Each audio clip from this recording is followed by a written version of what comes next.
murder, and that's the felony murder charge for Officer Goines because of the first felony leading to a second felony under state law.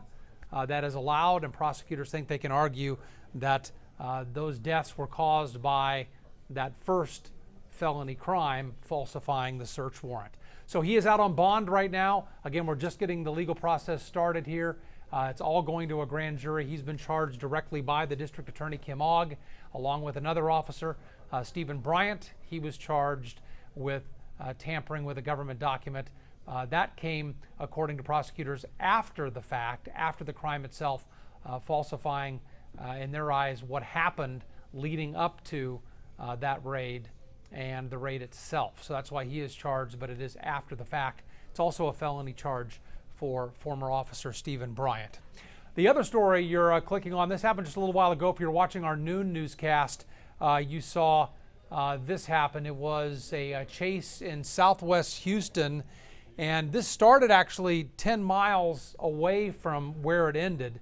So we can tell you that it started at a cell phone store on Eldridge. We don't know if it was a robbery, have not confirmed that with HPD, but we know that something happened to that cell phone store on Eldridge in West Houston that caused officers to head over there. That's where the chase started. Again, ended 10 miles away at the Southwest Freeway and Hillcroft, not far from a Comfort Inn there, a hotel there right along the freeway. A lot of officers involved. They were chasing these two guys, eventually caught both of them. So that's the good news, that after the crash and these guys bailed out, that officers were eventually able to track them down and make the arrest. Don't have a lot of details again on exactly what happened leading up to that. We just know about the chase, the 10-mile chase over to Southwest Houston, and that arrest. We're looking for more information on that. Hope to have that for you coming up on the 411 today on the TV side at 4 o'clock in just a couple of hours here. Right now, let's check on the weather. We're under a heat advisory in Houston, so hope you enjoyed that rain over the weekend if you got some, because we're heating it back up. And Erica, people are now looking for relief. That rain was nice, but it's gone for the most part.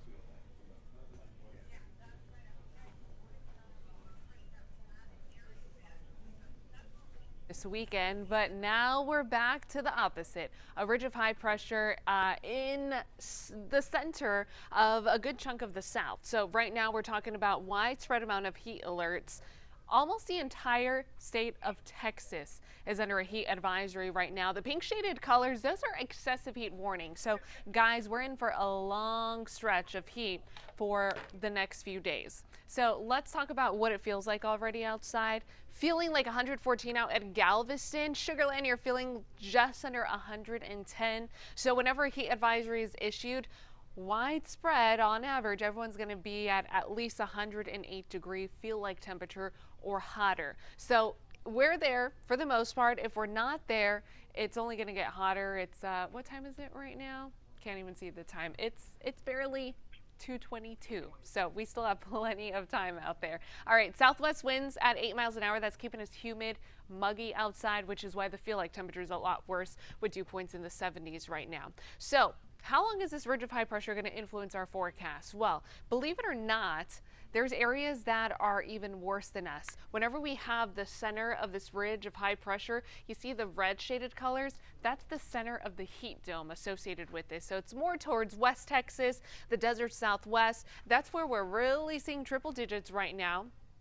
Lower humidity under that, but because we're still under the influence of it and we have a south wind, it is bringing in Gulf moisture.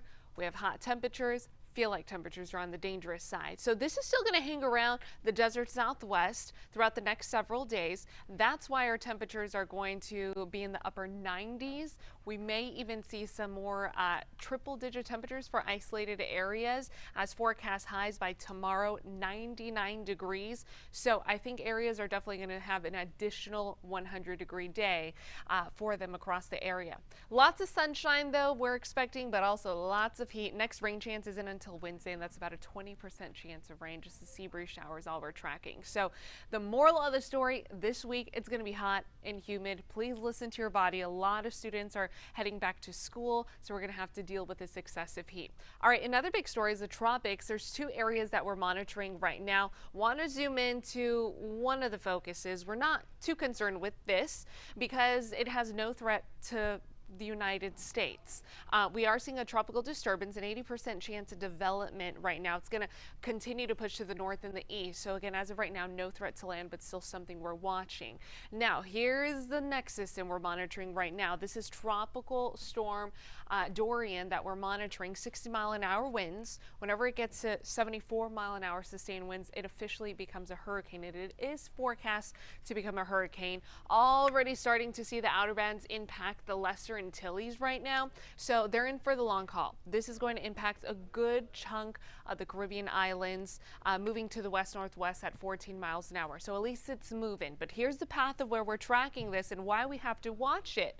Now, as we fast forward to tomorrow morning, likely to become close to a hurricane, not quite there, but I think sometime between tomorrow morning and then Wednesday morning, we will be talking about Hurricane Dorian.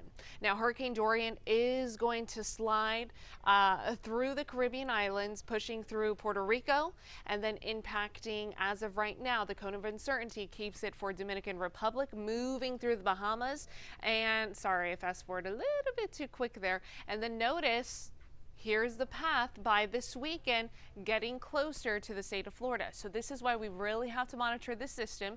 This forecast cone, it could change. It's what the National Hurricane Center has right now, but a lot of the models are taking this system as a tropical storm into the state of Florida. No matter how strong it is, it likely is going to bring in a good amount of rainfall accumulation. So again, it's something we'll keep a close eye on for the coming days as we'll be monitoring that system. Other than that, there's not much we're worried about for the tropics. For us, we're done with the tropical wave, which brought us some rain. It's all about the heat this week. So here's a look at your numbers. Again, mid to upper 90s for most of the week. Models are trying to push through two different fronts. Okay, notice wind shift to a north wind. Now this is a type of front that will drop us a couple of degrees at best, but it will lower our humidity chances. 20% chance of rain. Notice we remain in the mid 90s. That's because another front's trying to push through for the start of this Labor Day weekend. A lot could change with that. Some of the models are letting these weak fronts stall out, and so we're not going to really get much of an impact from it. But that's something we'll monitor. Again, you'll hardly even notice a difference, minus couple degrees cooler. That should take away the heat advisories, and slightly drier, which I'll take that. All right, so I'll let you guys go for now, but I will have your latest full forecast coming up on the 411 at 4 o'clock. But I hope you guys are having a happy Monday. Again, stay cool and hydrated. Make sure you're keeping the kiddos hydrated while they're at school with plenty of water, because it is a hot start to the work week.